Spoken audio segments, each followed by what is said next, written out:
Okay, so in this tutorial, I'm going to show you the best way on how you can turn any website into an app on your iPhone device.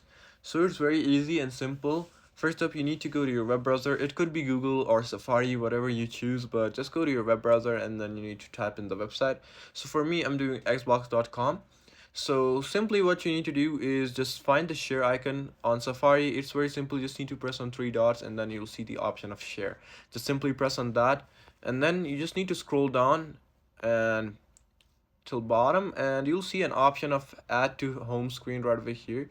So you simply need to press on that, and right over here, as you can see, you got the Xbox logo. So you just need to press on add. Once you press on add here, as you can see, I got the Xbox logo. So if I press on it, it will directly open up the website as I saved it. So it's not an direct use. So right over here, you're just gonna open it up directly like this. So yeah, this is it for this tutorial. I hope it actually helped you out. I'll see you soon in the next one. Until then, goodbye and peace out.